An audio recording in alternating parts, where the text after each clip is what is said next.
500 वर्ष पर फुटी बाहरिले शिव परित्यक्त जमीर माटी तलु ठाब है मंदिर खनन बेले देखागला उज्जवल शिवलिंग और कारुकार्य विशिष्ट स्तंभ।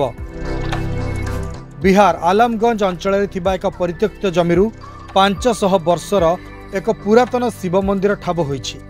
रविवार यह अंचल भूस्खलन होइथिला। एहा परे उद्धार काम पई खनन चलीथिला। एही समय मंदिरर संधान मिलिथिला।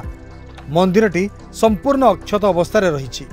मंदिर रे एक शिवलिंग और पाद चिन्ह रही।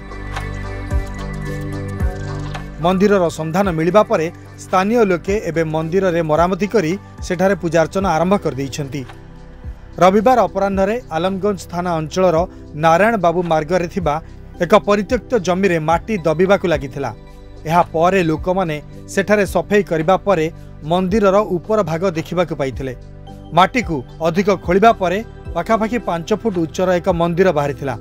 एही मंदिर भितरे कला ग्रानाइट पत्थरर एक उज्जवल शिवलिंग मध्य देखिबाकु पाइथिले लोके। एहा सहित मंदिरर स्तंभ उपरे सुंदर कारुकार्य मध्य देखिबाकु मिलिछि। मंदिरटी अत्यंत भव्य कारुकार्य रे परिपूर्ण। एहा संपूर्ण ब्लैक ग्रानाइट बा कला मुगुनी पत्थर रे निर्मित। शिल्पी काम अति निखुण और पॉलिश। 500 वर्ष पुराना हेले भी यार उज्ज्वलता कमी नहीं। यार चारिद्वार रही और यह गंबुजाकार। मंदिर ठाब होगा खबर प्रचारित होगा परे उक्त स्थान में लोकंर भिड़ जमीथिला। यह सह महिला भक्त माने पूजार्चना आरंभ कर देथिले।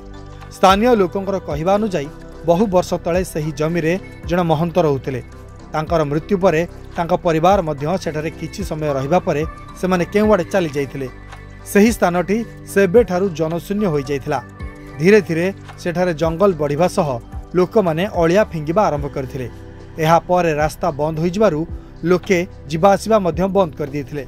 किंतु रविवार हठात जमी धसिबा आरंभ हेबारु सेठारे लोक माने पारस्परिक सहयोग रे सफाई और नवीकरण काम आरंभ करथिले।